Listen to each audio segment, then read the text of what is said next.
What is the most bizarre coincidence you've ever experienced? This is an entirely true story where the timing was, unfortunately, perfect because of a certain date.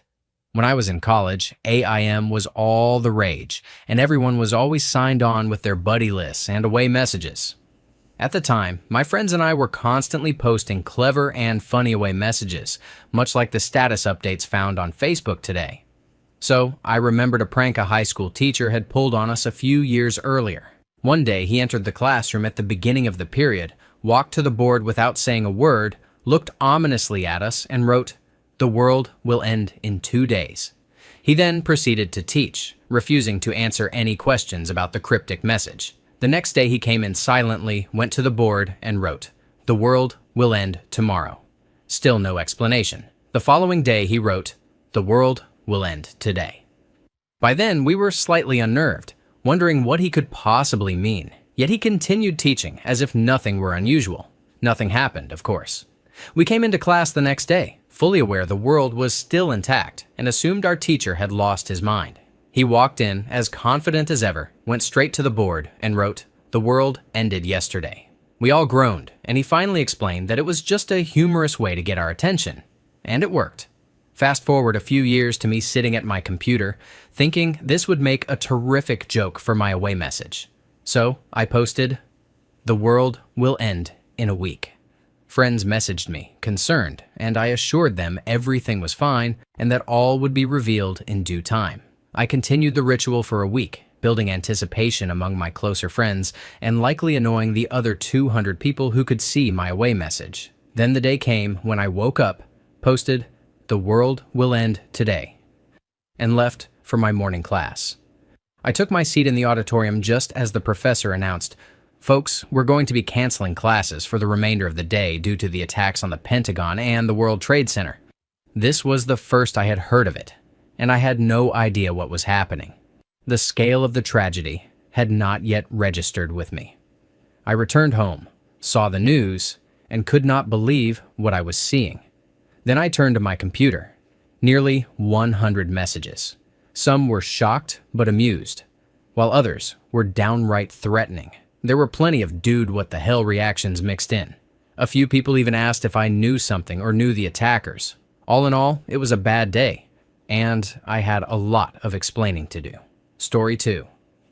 My mother told me a random story about how she was in Costco looking for glasses and mistook another girl for me. That alone was strange, since I'm a petite Asian amputee with my left leg below the knee. About a week later, I was on an amputee support site when a girl posted about being a new amputee looking for friends and support. I rarely write back to anyone, but I decided to reach out. She wrote back and told me to check out her blog, where she shared how she got sick and her recovery. While reading it, I saw her mention being at Costco looking for glasses, and my jaw dropped. It was the same girl my mother had mistaken for me a week earlier. I sent my mother a picture of her, and she confirmed it was indeed her. It turns out my new amp twin and I went to the same college. She lives in the town I grew up in, and our birthdays are only days apart. We are now good friends, talk almost every day, and are meeting for lunch this Saturday. Story 3. My dad died back in 1977. When my mom passed away in 2007, we came across my dad's old wallet while cleaning out her house. His driver's license had expired on the very day he died. Story 4. Where the idea to ride a bicycle across the country came from, I do not know. I had not seen my cousins, who lived on the opposite coast, in about 10 years. We had lived together when we were young, and their father, my uncle, had recently taken his own life, so I sold my car, bought a bicycle, and rode from the West Coast to the East Coast. I was new to cycling and had ended up with a racing bike rather than a touring bike, but with limited funds, I had to use what I had. I did not discuss my plans with my cousins, and they had no idea I was coming until the night before my arrival, when I knew I would complete the 3,400-mile journey. On the 28th and final day of the trip, at 10 o'clock at night, I rolled up to my cousin's home. He came outside and offered to let me put my bike in the storage shed. When he turned on the light, I saw hanging on the wall the nicest Bianchi touring bicycle I had ever seen. I said, "I didn't know you rode?" My cousin replied, "I don't. That was my dad's. He always talked about riding across the country but never made the trip." There were other odd coincidences as well. I started the trip on July 27th, my mother's birthday, and ended on August 24th, my mother's anniversary. My mother is the sister of my uncle. Neither of those dates was premeditated. Story 5. A few years ago, a few friends and I were on a road trip to the northern part of the state, Michigan. It was late at night, and my friend Garrett was sleeping in the front passenger seat while I was driving. The two friends in the back were awake, and we decided to play the prank we always do on sleepers in the car. Count to 3, slam on the brakes for a second, and scream like we were in the worst accident ever. Quite fun. So I let the semi I had just passed go by me. It was about 60 feet ahead in the far right lane, and with nobody behind me, we started the countdown. Okay, ready? 1, 2. When all of a sudden, boom! The semi blew a tire on our side, right under a bridge, making it even louder. Pieces of rubber hit the windshield and the side of the car. We were all screaming, and I slammed on the brakes out of panic and necessity. We were all fine, nothing happened, and the trucker didn't even notice he had blown a tire, or didn't care. Instead of just Garrett getting scared out of his mind, we all did. Story 6. I swear, this is a true story. I had a terrible breakup with my girlfriend. I moved out and found a new apartment in a new neighborhood. 1 week later, I was all set and decided to go out to a club near my place with the intention of hooking up. I met a girl who claimed to be a high-end clothing designer, though she obviously was not. She wanted drinks paid for, and I obliged just for fun. I was severely drunk, and as soon as I looked away, she ran off. No big deal. I came back home, smoked weed, and eventually got the munchies. Not knowing where to order good food in my new neighborhood, I went on IRC to chat with people in the local channel. The channel was pretty dead, but I started talking to 2 funny girls. We were having fun, and they said they'd cook some food for me if I was cute. I sent them a picture. Then things got real. They sent back a picture of a cakes. And I knew those cakes. I freaked out. Where did they get a picture of my ex-girlfriend's cakes? It turns out the 2 girls were my ex and one of her friends. Complete coincidence. My ex didn't even know what IRC was before that night. She was pissed that I had sent a picture of myself to girls on the internet, and the conversation went downhill from there. The next morning, I went to the grocery store next to my apartment. Guess who was working as a cashier? The girl from the bar who had claimed to be a designer. Fast forward 2 years. Believe it or not, I was back with my ex. We had been living together for another year when things fell apart again. We broke up and both moved to different neighborhoods. 1 month later, we discovered we were living on the same street, only 3 blocks apart. Edit. I just remembered another story from when I was younger. I'm a French guy from Quebec, and I was once part of a CVEC student exchange program. Our group was visiting Toronto one day. One of the group supervisors was a really funny guy from my hometown, and he was friends with my parents. We were walking down a street in downtown Toronto joking about how everyone seemed to know my father. Out of the blue, the supervisor asked a random guy on the street if he knew my father. I'm not kidding. The guy did. They had gone to university together. Story 7. Once I was walking to a bar when a guy approached me and asked if I had change for a $20 bill. I checked my wallet. I had about $14, and as soon as I pulled it out, he decked me, grabbed my wallet, threw a few more punches, and ran off. At the time, I was working as a delivery driver. Next day, I got a delivery run that turned out to be the guy who had robbed me. It was his mother's house, so he couldn't do anything. I called the cops when I got back to the store and had him arrested. I also lied and said he had taken $60. Don't ask why I chose 60. It was just the first number that came to mind. Justice. Story 8. I was at the gym in the locker room getting my stuff from a day locker. When I opened it, I found someone else's belongings inside. I thought, what the heck? Even if I left my lock undone and this guy threw out my stuff to use the locker, why would he use my lock? How did he know the combination? I then checked the locker right beside it, and there was all my stuff. It turned out I had accidentally gone to the wrong locker, and it just happened to have a lock that looked exactly like mine and used the same combination. Story 9. I got into my car once after driving to a different city. I turned on the radio, and all I heard was silence. I shrugged and was about to change the channel, assuming it wasn't a valid station, when suddenly the voice said, Daniel. That's my name, so I said, yes. Out of amusement. The voice continued, I am the Lord your God, Daniel. You must follow my commandments." I paused, completely freaked out for a moment. Then the voice said, "And this is the part in the Bible." And I realized the Classic Hits channel in Cincinnati was actually a Bible thumper station in Bloomington. Story 10. When I was in high school, flip phones weren't common yet. Sometimes, if your phone got accidentally bumped or pressed while in your pocket, it could send a call. One time, my friend and I were at a party, smoking pot and talking about the importance of using the lock feature on our cell phones. We joked that it would be terrible to accidentally call your parents while being intimate or talking about something that could get you in serious trouble. Our conversation drifted into ridiculous stoner talk about how hilarious Teletubbies are. About 15 minutes later, my friend's phone beeped. She had a new voicemail. The voicemail had been sent from my phone by accident, and it recorded her telling me how important it is to put a lock on your keypad so you don't call random people in your phone book and leave recordings of your conversations. Not the biggest coincidence I've ever experienced, but when we were stoned, it felt like the craziest coincidence imaginable, and it completely blew our minds. Story 11. One night I was at home when two girls were talking very loudly in the street at 3 a.m. I went outside and, half asleep, yelled at them to be quiet. They were very apologetic and quieted down. A month later, I went to dinner with friends, 6 people in total, including one girl I didn't know or recognize. The dinner was at a neighborhood pub about 2/3 of a mile away. After dinner, I walked out into pouring rain, and all my friends had already left. I asked the mystery girl for a ride, and she said, "Sure." I was about to tell her where I lived when she grinned and said, "Oh, I know where you live." It turned out she was one of the girls I had yelled at in the street a month earlier. She was nice about it and thought it was a funny coincidence too. And no, nothing happened. Story 12. When I was about 13 or 14, my friends and I would walk through the park to the comic book store nearly every day. Along the way was a small mom-and-pop drugstore where we would stop to buy candy, sodas, and the like.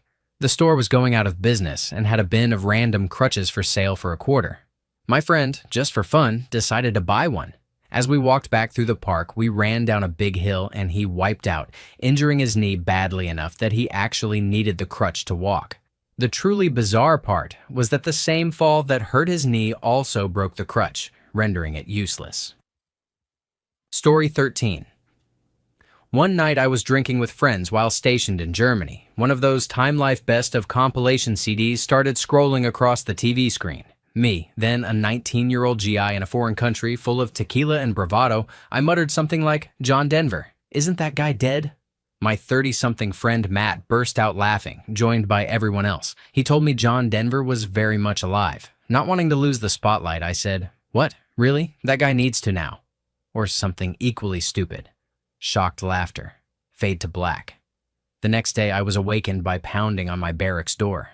"You've got a call down in the orderly room." Highly unusual. I groggily threw on some pants and headed downstairs. It was Matt on the phone, and he was out of breath. "Do you know what you did last night?" "Huh? What? Who is this?" "It's Matt, you idiot! You killed John Denver!" I started laughing, thinking he was messing with me. But then I heard his tone, his no-nonsense tone. "No, seriously, I'm not kidding. You killed John Denver. His plane crashed last night. I have never attempted to use my superpowers again." Story 14. My girlfriend and I had been trying to conceive a child, but sadly to no avail. I went to the doctor and was told that I was firing blanks. My girlfriend was upset but understanding, and we continued to have unprotected intercourse. About 2 months later, my girlfriend began experiencing morning sickness, painful breasts, and other typical symptoms. Lo and behold, she was pregnant, and I was the happiest man alive. Our child is now 3 years old and doesn't look much like me. We realized that the day we conceived our son was around the same time her ex moved back into the area. Oh, life's little coincidences. Story 15. One time, we were at a bar when a flamboyantly gay guy approached my group of friends and started talking to us.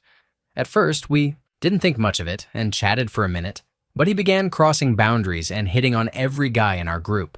We told him we had no problem with gays and that he could hang out with us, but made it clear that none of us were gay and he should stop trying to seduce us. Apparently, he didn't understand. He pulled me aside and offered me $5,000 to go into a restroom stall and give blowy. I just laughed it off and told him to stop messing with us. I continued hanging out with my friends and then noticed one of them walking toward the restroom with him. I told everyone what he had offered me and that Charles had just gone to the restroom with him, apparently accepting the offer.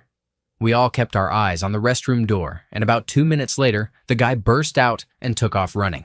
Charles was right behind him, pulling up his pants as he ran. We followed them outside the bar where Charles caught up to him and beat him to a pulp. The guy was pretty badly hurt. I stayed with him for a while and waited for him to call someone to pick him up. His mom arrived in about 15 minutes. Charles said he gave him the same offer, and when they got into the stall, he told him to give at least half the money first. Without acknowledging this, the man apparently took out his sausage and eggs. Charles insisted on some proof that he would get paid, but the man just kept focusing on himself, so Charles hit him in the face, and the man ran. Fast forward 1 week. I was flipping through the channels when I saw the same man on TV. He was on MTV's True Life. I'm Coming Out. Story 16. This will beat anything else on this thread. For Christmas of 1996, my brother and I got a glorious PlayStation. 2 days later, my little brother decided to buy Crash Bandicoot. We played until it was time for bed, only to realize we had been foolish and forgot to buy a memory card. My dad came in to enforce bedtime and quickly shifted into problem-solving mode. He noticed the menu section for entering password cheats for levels and assumed it was a feature to set your own password to save the game. He then promptly guessed the password for level 14. Frigging level 14. My 11-year-old mind was thoroughly blown. Story 17. I had a crazy dream in which the space shuttle blew up upon takeoff in Central Park in New York. The dream was lucid and incredibly vivid, so vivid that as soon as I woke up, I ran to my computer, wrote out the dream, and sent it to some friends. 2 days later, I was woken by my phone going off the hook. It was my friend who had been calling for a while. He told me to check CNN. I looked at my computer and saw 15+ messages on MSN. I turned on CNN and the space shuttle had just blown up. Story 18. The night's coincidences scared the piss out of me. Maybe 2 days after The Ring opened in theaters, I watched a late show with my girlfriend, spending some time being scared, shitless, and some time making out. Coming home as a young me, having just spent some time with my girlfriend and still shaken from my first Japanese-style horror flick, I was wide-eyed on adrenaline. It was nearly 1 a.m. I was both wired and sleepy as I came in through the garage door that connects to the kitchen. I, being someone who absolutely hates shoes and socks, took them off at the door on the linoleum and stepped forward, immediately stepping into ice-cold water that had apparently squirted out of our fridge dispenser at a strange angle. I recoiled and clipped my head on the fridge. After watching The Ring, the water was a little freaky, but no big deal. The combination of fight or flight and ow, my head left me feeling a little fuzzy. I decided to take some headache pills and stay up a second to let them kick in before heading to bed. So I plopped down in our near-dark living room to avoid disturbing the family and turned on the TV. Cable outage. Static. Cold water. Bumped head. Tired. The static on the TV after my experience with The Ring convinced my animal brain that screaming was the correct response. At that moment, my sister woke up and ran into the living room, maybe 45 seconds after I had started freaking out. She had long brown hair, was pale, and wore a white nightgown, storming in valiantly to see what the hell was going on. I freaked out, tried to back up to the wall, tripped over the ottoman, and bumped my head again. Meanwhile, my entire family was busting up laughing as my parents entered the room, completely failing to understand why cold water and a static TV had set off alarms in my head. Story 19. I met my boyfriend through an online dating site. I was just browsing photos, saw a random cute guy, and sent him a message. The first time we chatted, I found out he lived 8 hours away, but we got along so well that I thought, what the hell? When I told him the town I lived in, a small, obscure Midwestern town of about 16,000 people, he thought I was joking, since he had a good friend from there and had only visited a few months earlier. When he finally came to see me for the first time, he went to his friend's house first. He called me to get my address, and his friend lived 2 doors down from me. That whole first meeting was weird, but my favorite moment was when we went for a walk and stopped to get sodas. He got a Jones soda, which has fortunes under the caps. He cracked it open while we were walking, and after a few paces I realized he was no longer beside me. He had stopped. When I turned around, he was staring down at his bottle cap fortune with a strange look on his face. I asked him what was wrong, and he showed me his fortune. Happiness is standing beside you. We'll be celebrating our 7th anniversary in a couple of months. Story 20. I drink beer that has questions on the inside of the bottle cap. There must be tens of thousands of questions, and I've never come across a repeat. So there we were, sitting out in the sun with the board game Trivial Pursuit. My flatmate picked a card and asked, "What ocean surrounds the Canary Islands?" At the same time, I opened a fresh bottle of beer and looked at the question on the cap. Yes, it was the same question. What were the chances of that? We were stunned for a few moments. Answer: the Atlantic. Story 21. So, I'm at a party at my friend's house, pretty drunk, and I didn't want to stay the night, so I decided to leave early to catch the last bus. I desperately needed to pee, so I got off the bus to find a tree and walked the remaining 45 minutes, part of it through a bad part of town. At night, alone, with a new phone I had recently bought and my MP3 player. Nothing happened to me. The next day, I found out that just a few minutes after I left, armed robbers broke into my friend's house. They took people's phones and belongings and attacked my friend's dad with a machete. He survived. The robbers weren't random. My friend's dad had gotten into financial trouble with some less than wholesome characters. Story 22. When I was a teenager, instead of going to parties and getting drunk, we would drive around and cause trouble. We spent a fair amount of time practicing speed runs through a local park with especially windy roads, and we would antagonize drivers to get them to chase us into the park so we could lose them while speeding around the curves in the dark. One night, about an hour or so after we'd been doing that sort of thing, we noticed a car had been following us for a few miles.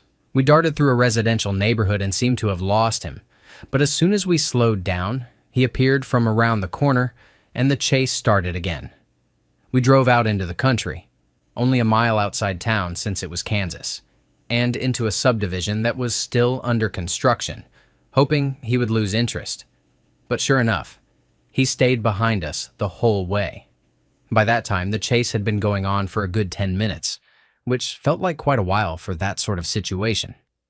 Resigned to confront him rather than keep trying to escape, we pulled into a driveway and searched the car for anything we could use to defend ourselves.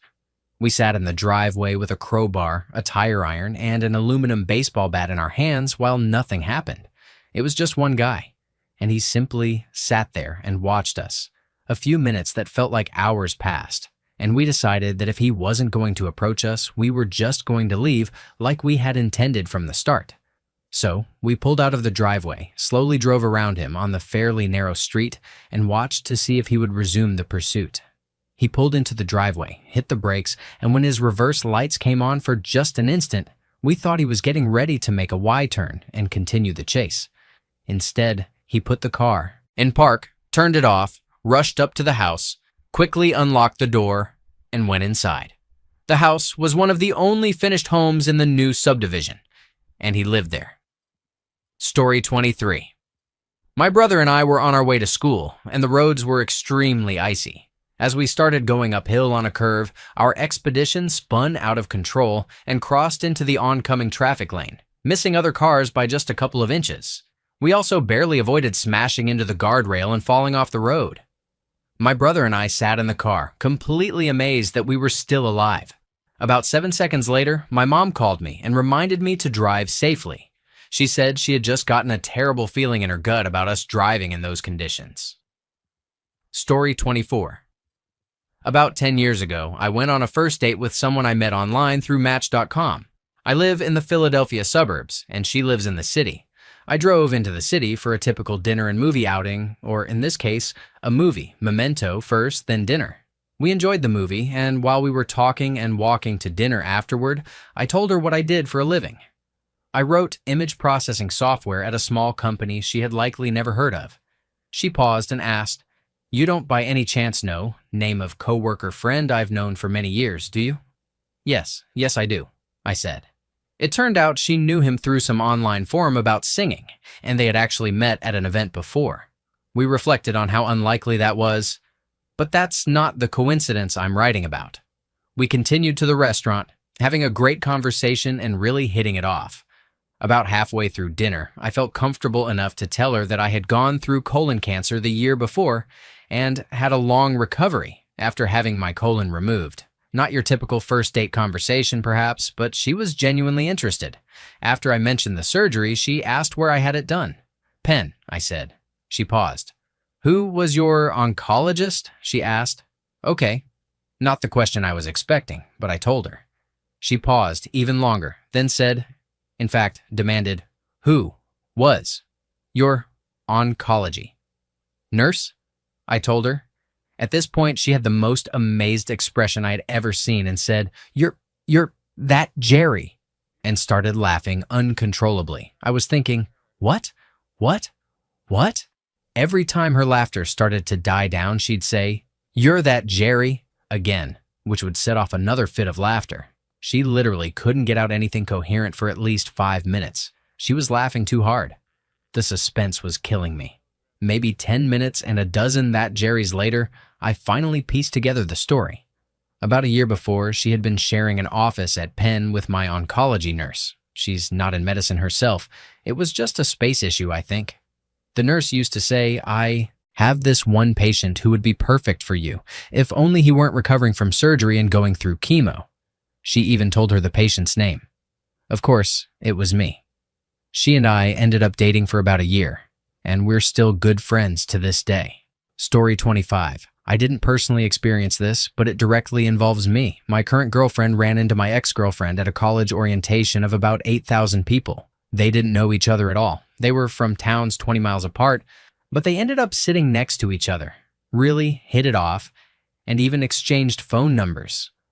Later in the day, my ex pulled out her ID card, and my current girlfriend noticed it and said, oh, my boyfriend is from there. My ex asked, who? Both of them were really shocked when they realized it was me. Story 26. I had an extremely disturbing dream in which I was talking to a friend who was away at his first semester of college in a different state. I don't know exactly what made it so terrifying at the time, but in the dream, my friend seemed extremely depressed for some reason. I asked what was wrong, and we started having a long conversation, in dream time, about a bunch of things I don't remember. After a minute or two, he interjected rather cryptically, you know how this all ends, right? I pondered his question for a second and responded with a slightly confused, no. For me, it ends now. For you, it ends in 10 years. I literally woke up in a cold sweat. I don't know why it scared me so much. It was just somehow utterly terrifying at the time. The worst nightmare I had had since I was a young kid. After about 20 minutes, I managed to collect myself somewhat, reassuring myself that it was just a dream, and was about to head back to bed when suddenly my phone rang. It was another friend calling to tell me that the friend I had just dreamed about had killed himself a day earlier. It still gives me chills just thinking about it. Story 27. I was waiting for my boyfriend to pick me up from work in December. He was driving my car. Work closed and he still didn't show, so I was outside freezing in nothing but a red hoodie. I pulled the hood up tight and walked to the nearest gas station. I went inside and used the phone to call someone to come get me, and right after I hung up, I saw him pull up at the red light outside. I ran out to catch him and got into the car. As soon as I sat down, the light changed and we drove off. The first thing he said was that someone had been following him for about a mile. I suggested turning around in a driveway so they might pass us. We pulled into the driveway, and the other car pulled in behind us and blocked it. My first thought was that we had actually pulled into this man's own driveway. Instead, the man got on a bullhorn and ordered us to put our hands in the air and not move. Within minutes, there were approximately 20 police cars from 6 different townships behind us, lights blaring and guns drawn as officers got out and took positions aiming at us. We were trapped in the car for 45 minutes with absolutely no idea what was happening. The man on the bullhorn repeatedly yelling at us not to move. At that point, the SWAT team arrived and took positions all over the man's yard and on the roof, everyone aiming at us. It was the scariest thing ever. Eventually, they ordered us out of the car, had us walk backward down the driveway, then turned to face what looked like a firing squad. We had to lie face down in the driveway, and we were cuffed and dragged away. During questioning, we learned that the police had been following the car because it matched the description of a vehicle used in a string of armed gas station robberies in the area. The culprits had one man go into a station wearing a red hoodie to hold it up, then jump into an identical car and speed away. When they saw me leave the gas station in a red hoodie, they were sure they had the right people. It took a long time to sort everything out, and when we were finally released, I remembered that the friend I had called was waiting in a parking lot down the street to pick me up. She drove the exact same car I did, and when I met her there, she was with a man in a red hoodie.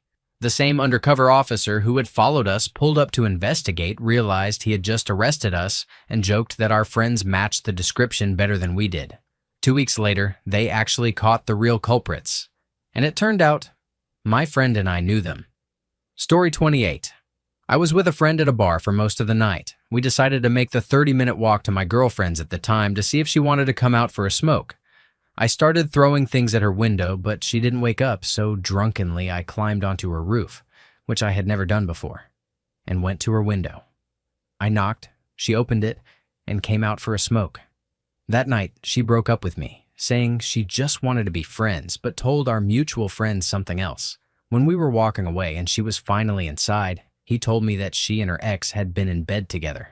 A great time to have climbed onto her roof. Story 29. I was in Thailand training Muay Thai for a few months in 2009. During my first week there, I met a few other Americans and we went out to drink and watch fights later that night. We started talking about who we were and what we were doing, and I found out that one of the guys lived in California but was born on the other side of the country and grew up in a tiny town right down the road from where I currently lived. It wouldn't have been so coincidental if I hadn't been enjoying the fact that I was a very long way from home and wouldn't be around anyone from my neck of the woods. He turned out to be pretty cool though. Better story, but unfortunately, not my own. While still in Thailand, I became good friends with an Englishman whose family had emigrated from India. They took trips back home occasionally, and one year, after he had graduated college, they made another trip. They spent some time visiting relatives, then traveled to northern India to a remote region that was ridiculously difficult and dangerous to reach, with narrow roads across a mountain range. While there, my friend randomly bumped into some of his college buddies, who were also there on vacation. Story 30. It was 1989. I was in a seriously broken relationship with the hottest and craziest girl I'd ever been with. Let's call her S, and living in Stamford, Connecticut. I was young and thought I could fix her, but it was hopeless. S just wanted attention. After she cheated on me for the third time that I knew of, her best line when I caught her. At least I didn't let him go down on me. He really wanted to. I cut off all contact and decided to leave my low-paying bookstore job to go back to college upstate. S heard I was leaving from one of my coworkers and came by on the day I was moving to try to apologize. I was pretty soft back then, so I was polite, gave her the phone number of my new place, said goodbye, and left. I went back to school and basically forgot about her, having the time of my life. About 6 months later, I was sitting on the couch one day, stoned out of my mind, and in a weak moment decided to call her. I picked up the phone, dialed her number, and got a busy signal. I hung up, and less than a second later, the phone rang. It was her. We had apparently dialed each other at almost the same instant after not speaking for 6 months. It completely freaked me out, but I figured it was a sign and made plans to visit her. It went very badly. She met me at our favorite bar, but had apparently arranged for her new guy to meet her there a couple of hours after I arrived. I was still there when he showed up, and he made an ugly scene, which she seemed to enjoy. Lesson learned, I never saw her again. Story 31. My girlfriend is from Boston, and I'm from Maryland. We both go to UMD, which is how we met. When we first started dating, I hadn't told my mom yet. One day, I got a call from her asking about my girlfriend. It turned out my mom had gone to hair school with my girlfriend's stepmom's cousin, or sister or something, and had found out about us that way. My girlfriend's stepmom's family is from the same general area as I am. Her stepmom went to the same elementary school I did, and her step-grandfather was an orthodontist in practice with the orthodontist I went to as a kid. Story 32. A short while after I was born, my parents received an insurance card in my name, but from a different company. After some investigating, they discovered that another child had been born on my exact birth date with the same first, middle, and last name in the same hospital group, within 30 miles of where I was born. Growing up, we would sometimes get confused at doctor's offices, the DMV, Once I had my driving privileges revoked because they misplaced his DUI in my file. Customs, where he had been arrested and the officer thought it was me, and most recently at LensCrafters. The LensCrafters incident happened in November, so I decided to search online to see what my namesake was up to. It turned out he had died in a car crash that November, driving the same make and model as the car I own. Reading his obituary was unsettling, like reading my own. Story 33. I needed to sharpen my pencil before a math exam. Walking out of a computer lab, I went through some of the other study areas on the floor of the science building, hoping to find someone with a sharpener. Turning a corner, I caught eyes with someone I thought I knew and nodded. She nodded back. I hoped that someone I knew would have a pencil sharpener and save me some awkwardness. As I walked around a curved wall, I lost sight of her. When I got close, I said, "Hey, how are..." And she said, "Hey, I'm..." Before we both realized we didn't know each other. I said, "Pardon me, I thought you were someone I knew. I was just looking for a pencil sharpener." And she replied, "Weird. I know someone who looks just like you." And he texted me to ask if I had a pencil sharpener. She had a pencil sharpener, and we mistakenly thought we knew each other. Story 34. My grandparents ended up in Uruguay because of World War I. My parents were born there, and 40 days after I was born, we moved to Los Angeles. Fast forward to 1999. I graduated high school, a private school, and my little sister was graduating soon. The school had affiliates around the world and was starting an exchange program with the one in Argentina. We hosted a guy and a girl. I was super busy with college, so I ignored the girl for 3 out of the 4 weeks she stayed at my house. Once winter quarter ended, we ended up hooking up. Her sister, who was being hosted by a different family but stayed at our house for the weekend, immediately called Argentina to inform her family. Eventually, I learned that she had rejected a bunch of other guys, so it was a big deal for her family that we hooked up. It got weirder when our parents spoke, because they started speaking in Spanish. Her grandmother was there and recognized our last name. It turned out that her mother's family and my father's family had been very close their entire lives, but since my dad was the youngest of 12, he had missed the connection. They knew everything about each other. My mom had even gone to high school with her mother. Uruguay has a population of about 3 million, really small. It was strange that she randomly ended up at my house after all those twists and turns in life. We get married in 30 days. Story 35. I had a dream about my friend and his girlfriend at the time, getting into a car wreck and dying. I don't believe in psychics or predicting random events, so I hesitated all day. They had gone out to dinner and were heading to my house afterward. Eventually, I decided to call him and tell him to be careful driving and watch for traffic. When he picked up, he said he couldn't talk long because the police had just arrived and he was about to exchange insurance information with a woman. It was only a fender bender, and thankfully, no one was hurt. It was just strange. Story 36. This is a story my mom has told me a few times. The last time I heard it was a while ago, so don't mind if some details are missing. I'm not a god, you know. About 25 or 30 years ago, my mom lived in Buffalo, New York. She had a job with a biomed company that she loved. One day, her boss, a middle-aged balding man, asked her to accompany him on a short trip to meet with another company. I honestly don't know why she went with him, but the important part is that she was with her boss. Anyway, cut to them driving home from the trip late at night. They were on a back road in the woods and noticed a car in front of them. They followed it for a while until suddenly the lights of that car and an oncoming car went out. They immediately realized there had been an accident and drove off the road to help. The car they had been following belonged to a teenage boy, and the other car was driven by a drunken elderly woman. The boy was badly injured. His legs were crushed by the force of the impact, and he was bleeding heavily. They called an ambulance and stayed with him to calm him down. Once it arrived, he was taken away, and my mom was left hoping he would be okay. Moving forward, my family now lives in a town in central New Jersey. My brother and I were both in our high school's marching band. I was in the drum line, so it was cool. I'm a senior now, for time reference. My parents got really involved in the band, especially my mom, and joined the crew that moved our props onto the field. On this crew was a 40-something-year-old man with a severe limp and scarred legs. My mom, being slightly nosy, asked what had happened to him. He explained that 25 or 30 years ago, he was driving down a back road in the woods near Buffalo, New York, when he was hit by an elderly drunk female driver. His legs were badly crushed, and he spent several years in therapy to walk again. He said he was lucky that another car pulled over, a young woman and an elderly balding man who called 911 and got him to a hospital. He never had the chance to thank them until my mom told him her story. Story 37. Here's a quasi-bizarre coincidence. I've lived in Virginia for about 12 years. Before that, I lived in various parts of the South, but spent most of my life in Florida. I moved here during my junior year of high school.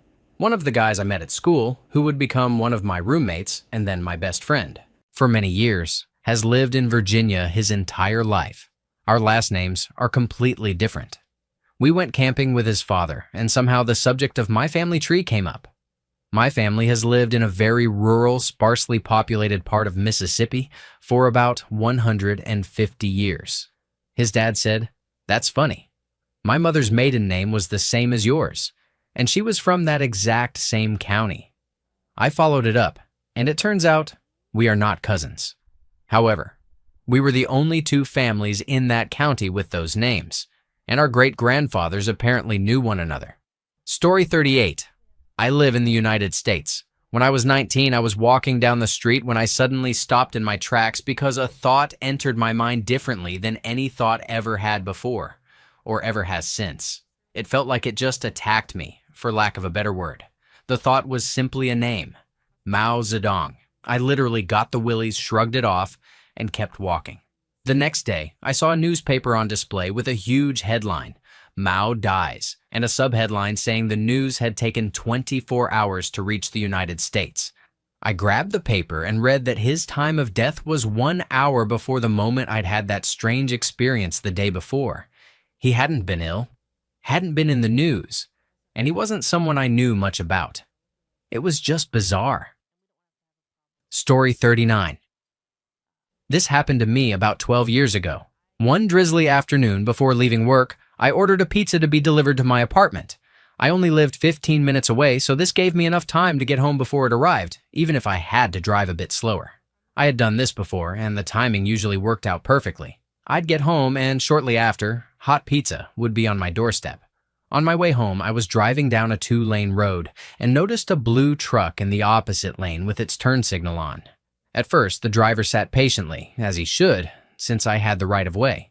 But as I got closer, I noticed he was starting to turn in front of me. At this point, I was so close that we would have collided if I didn't act fast. I saw that no cars were coming from the other direction, so I pumped my brakes and turned the wheel as hard as I could to the left. My car went sliding, and I remembered hearing my tires squeal. In front of me, I realized I was about to collide head-on with a light pole. I braced myself for a horrible accident. Luckily, I stopped just a few inches from the pole. My heart racing, I immediately jumped out of the car and started yelling at the guy behind the wheel. I'll never forget the first thing out of my mouth. "Do you realize how lucky we are right now?" He got out of the truck too and was apologizing his bum off. I barely paid attention to him because I was so distracted by the truck itself. For whatever reason, he had covered the entire side of it with what looked like hundreds of stickers for a local radio station. He kept apologizing, and I finally wrapped it up with, "Please promise me that from now on, when it's raining, you'll drive super slow like a grandma." He promised he would. I was so shaken up I probably should have sat in the car to calm down, but I knew I had to get home in time for my delivery. I got home shortly after, went inside, and called my boyfriend to tell him everything that had just happened. While I was on the phone, I looked out the window, and that same unforgettable truck pulled up and parked right in front of my apartment. Now I'm thinking, what the hell? Did he follow me home? Then that jerk got out of his truck with my pizza in his hands. The look on his face when I opened the door was priceless. Story 40. This story gets told anytime sibling rivalry comes up in our family. When my dad was 8, he received a little gumball machine for Christmas that only took pennies and came filled with a carton of gumballs. My dad was the youngest and brattiest, and he wouldn't share any gum with his older brother. One day, when my dad was out of gumballs, my uncle decided to punish him. He put a red marble, my dad's favorite flavor, into the empty machine and called my dad into the room. He said, "Hey, I think I hear one more gumball inside and it looks red. I'll give you a penny for it." He knew full well my dad wouldn't share it once he saw it. My dad put the penny in, turned the knob, and the red gumball fell out. Exactly as my uncle predicted, my dad popped it into his mouth, and before my uncle could warn him, he was chewing away. It turned out there was actually another real red gumball lodged inside the machine. Story 41. At court recently, I was sitting in the audience when a witness took the stand. After a minute of feeling really creeped out, I realized I knew the man. 5 years ago, I had been in my driveway cleaning out my car before leaving for school when he walked up and asked for a ride. He was polite, though a bit sketchy, and I agreed since it was on my way. I ended up dropping him off at the site where the crime he was testifying about took place. It was definitely an interesting day. Story 42.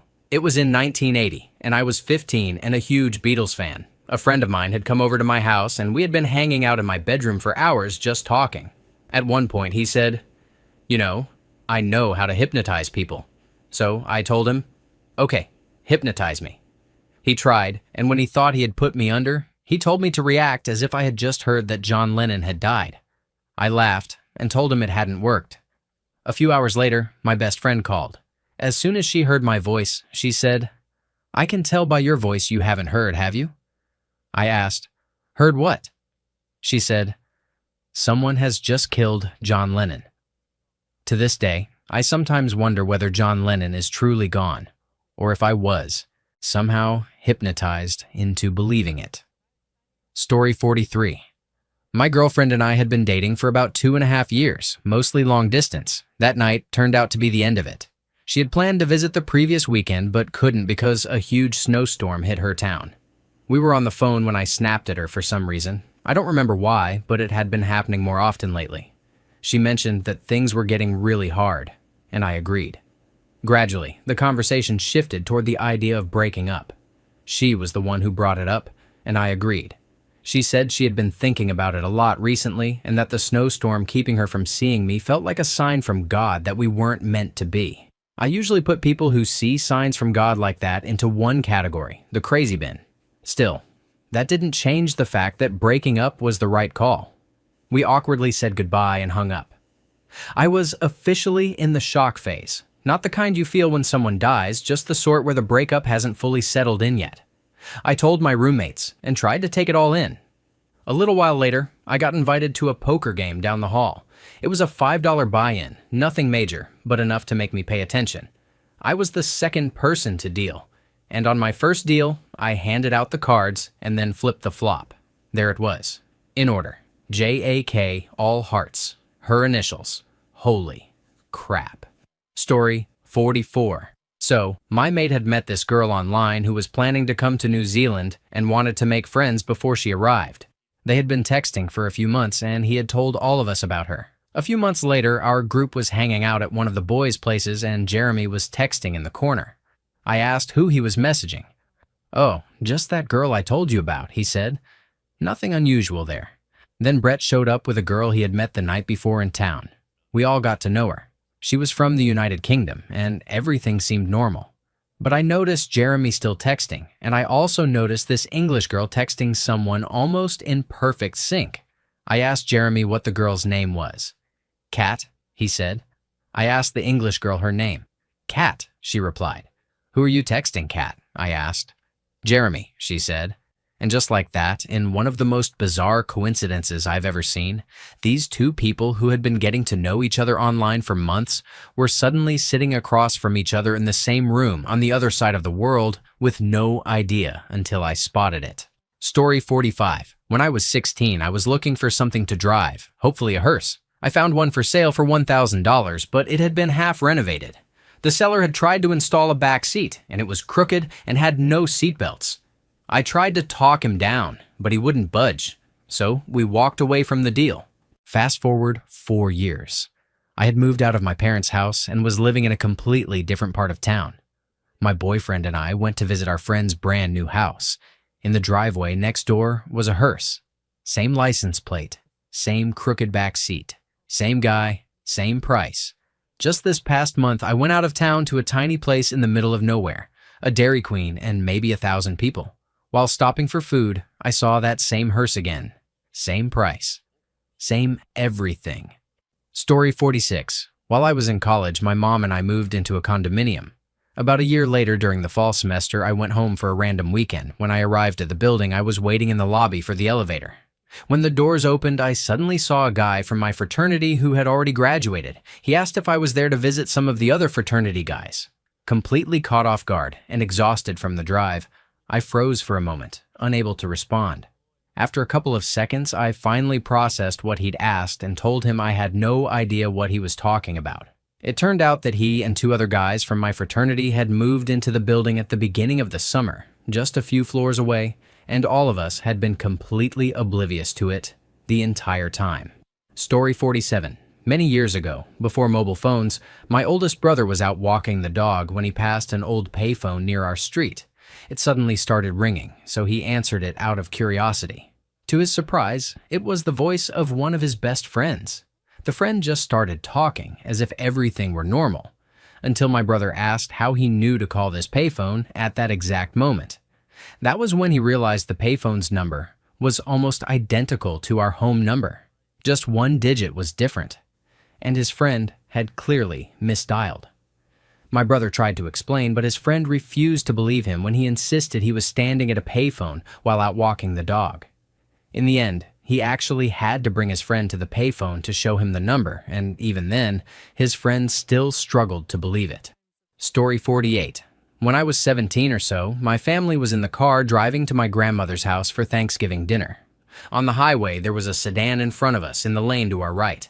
My sister said she thought she recognized the driver and asked my dad to speed up so she could see. My dad pulled ahead, and at that exact moment, the woman driving, who had fallen asleep at the wheel, swerved directly into the spot our car had just left. She slammed into the center divider and scraped along it for a long distance.